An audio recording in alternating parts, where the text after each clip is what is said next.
This week on the Big Story Podcast, children on the Colombia-Venezuela border seeking safety and a future, braving the desert to go to school. We also decided to come because we were experiencing hunger. In a region where water is scarce and contaminated with filth. A lot of the children are getting sick, diarrhea and other illnesses, because it's not fit for human consumption. Crops unable to grow, causing starvation. Where there's water, there's life. If we had a well with enough good water, we could grow crops. Next on the Big Story Podcast.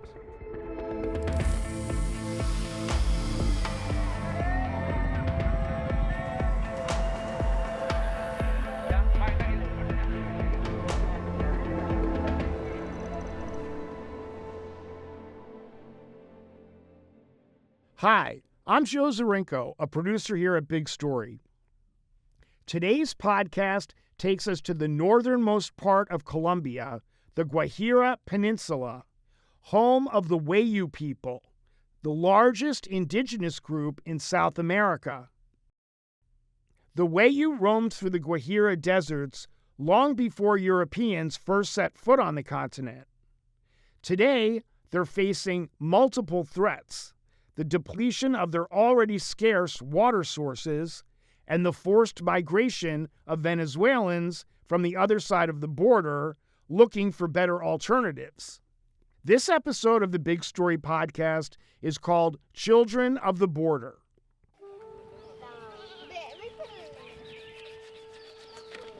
Sebastian lives in Venezuela, but he crosses the border to Colombia every day to attend school, which is 5 kilometers away.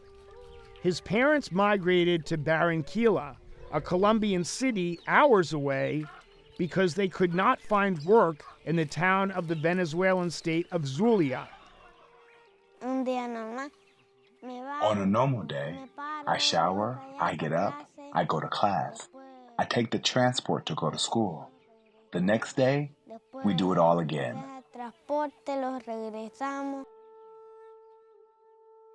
There's a lot to be thankful for. Today, Sebastian can go to school. That wasn't always the case. In fact, Sebastian only began going to school 6 months ago after begging his family. This is Georgina DeLuque, the school's principal. The children would tell Sebastian all about school and how fun it was. Who comes to play, they have fun and learn and dance and sing. Sebastian for many months, would cry, we were told. He would beg his grandmother to be brought. But the woman was fearful because of his condition.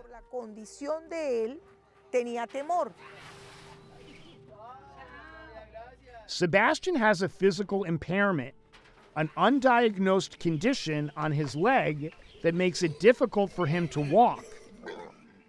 The principal of his school, Georgina DeLuque, believes it could be lymphatic filariasis, commonly known as elephantitis, which produces abnormal enlargement of body parts due to an infection.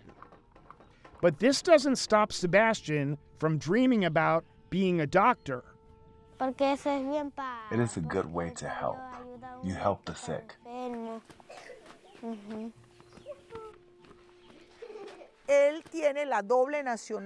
Sebastian has the double nationality because of his indigenous ancestry through his mom.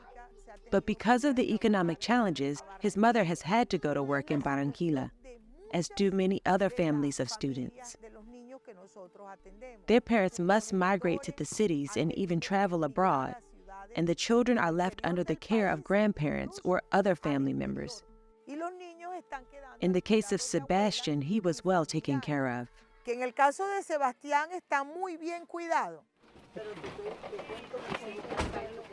This education center, called Voluntad de Dios, meaning God's will in Spanish, is part of 5 different small schools that make up Colombia's Indigenous Education Center, number 6.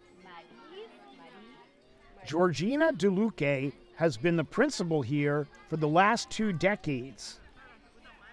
These Colombian public institutions bring education to faraway border communities in Maicao in the La Guajira region.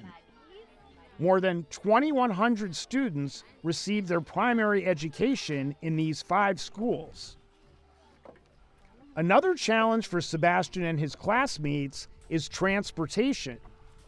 Each morning, a pickup truck makes multiple 30-minute trips across the sandy desert to transport him and 200 other children to school. The issue of school transport is that there is only one vehicle.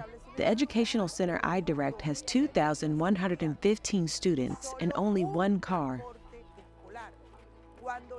There are distances that are farther than 5 kilometers between the school and the home. With one method of transportation, I need to prioritize. We use it at the Voluntad de Dios site, where there are 270 students, and it's still not enough because of the distances and the terrain. It is very sandy and it cannot take many children for security reasons. That becomes a real challenge.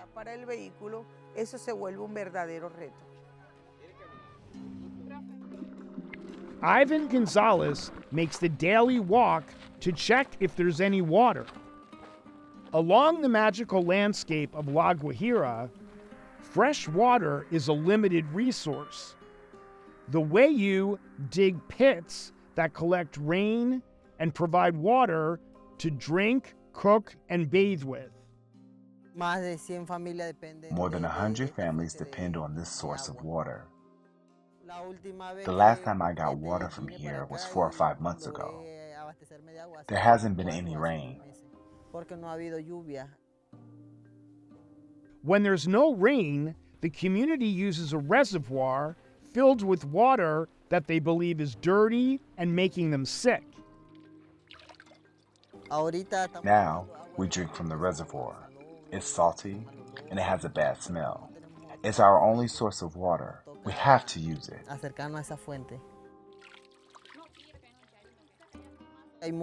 A lot of the children are getting sick, diarrhea and other illnesses, because it's not fit for human consumption. No rain means no crops, which in turn has caused mass hunger and starvation across the region. We can only grow the crops when it rains. Otherwise, we can't because the ground dries up and the plants can't grow. The community is growing hungry because there is no water to grow crops.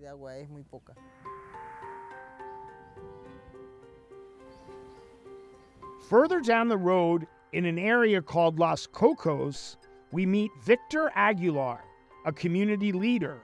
For him, water scarcity is also a major concern. The wells are on the road to extinction. They're drying up. The well doesn't provide enough water for the daily needs of animals and humans. The water is not fit for human consumption. It's too salty and it's not fit for drinking. But we have no choice. The adults and the children have suffered from outbreaks on their skin, diarrhea, stomach aches, and things of that nature.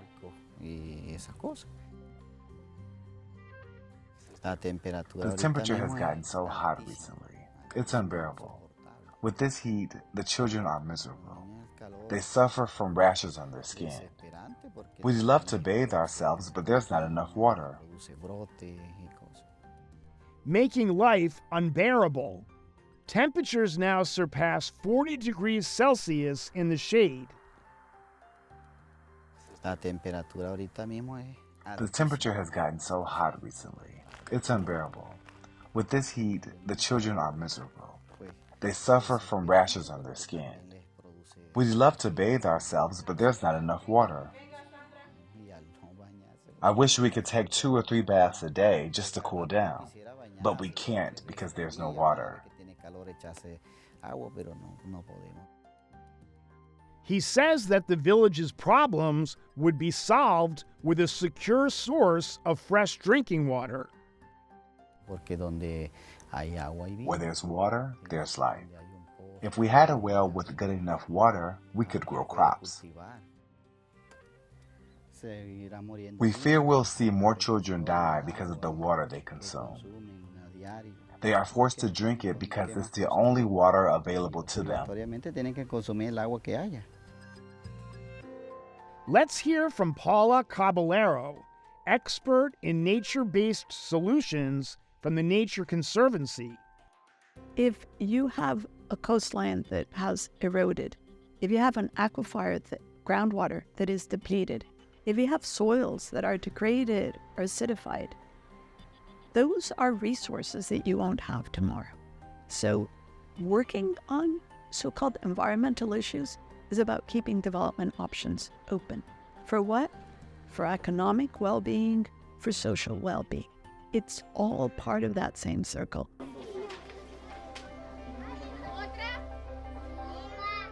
At the Paraguacan school site, DeLuque says about 40% of the students are Venezuelan migrants. This adds different challenges in trying to help children transition to new environments. In the last decade, the school has grown in attendance, and what was once mostly a school for indigenous communities has now become a refuge for Venezuelan families living near the Colombian border. Let's hear from the school principal on this. We've had children who've been out of school for 3 or 4 years. Children that stopped going to school 4 or 5 years ago in Venezuela. They realized that by crossing the border, they can access education. So there are children that are of a certain age, but their knowledge and competency is not at the level of their age group. One of those families is 32-year-old Cindy Del Carmen Castillo. She and her husband migrated to Colombia with their 3 children for their education and to search for new income. They live in Colombia during the week in an improvised hut and go back to Venezuela on the weekends, where they have built their own home on their own land. 2 or 3 years ago, the teachers were no longer giving classes in Venezuela. The school would close. Those who wanted to study or whose parents wanted them to study had to leave. Many still migrate to study in Paraguachón.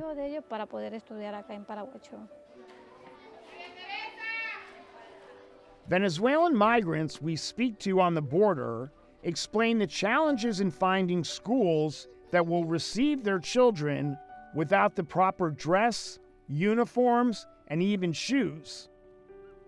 The families at the Paraguachón school credit the principal for looking past these apparent barriers and making exceptions to rules they feel discriminate. Del Carmen's eldest son, 12-year-old Sebastian Apuchina, is in 4th grade at Paraguachón. Every day when he gets home from school, he helps cook lunch for his younger brother and sister. He's happy with the changes at home. The school is excellent. I've learned so many things I didn't know.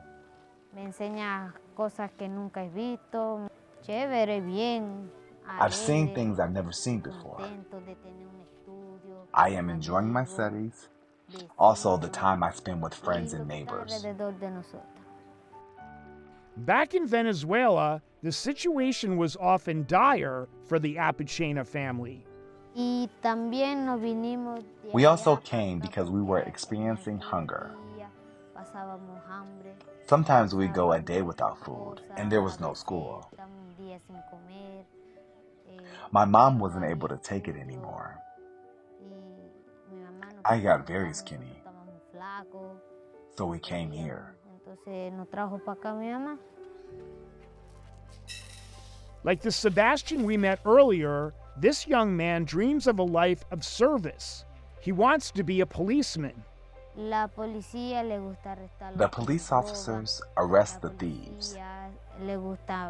They go after those who don't respect the law and other people. This is why I want to become a police officer. Let's hear from Elisa Guerra, education expert. We should give children opportunities to solve problems. We all love having chances to solve problems. Children should have all the tools and the knowledge, and they should also be encouraged to use that knowledge and those skills to do something, to get into action, to do the things that they love, to solve the problems that are present in their communities and in the world. The Paraguayan School has become a refuge for kids from both sides of the border. Let's hear again from Principal DeLuque. We are not looking to pull them away from reality. We're trying to attract them and bring them joy, so they can see the good side of life and know life isn't always submerged in difficulty and tragedy. At least we try to take good care of them. We treat them with dignity, love, and help make them feel that despite their conditions, they're not different. They are beings and they give love. In this place, for example, we don't have rebellious children. We have to tell the children it's time to go. Go to their homes. Kids here don't want to skip school. On the contrary, it's as if the school is an amusement park.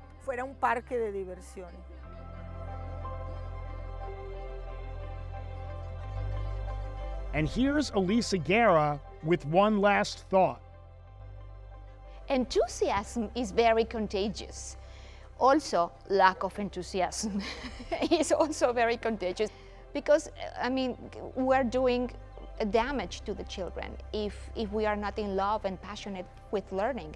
Teachers, I believe, should be the most enthusiastic people in learning themselves as well. When you are a teacher, you get to learn every day a lot for your whole life. What a wonderful situation to be in. That's all for the Big Story podcast this week. Our thanks to our colleagues Omar Teitelbaum and Felipe Lozano Puche here at our CGTN America studios. If you want to check the full-length documentary, we'll drop the links on the show's notes, or you can just go to CGTN Now on Apple TV.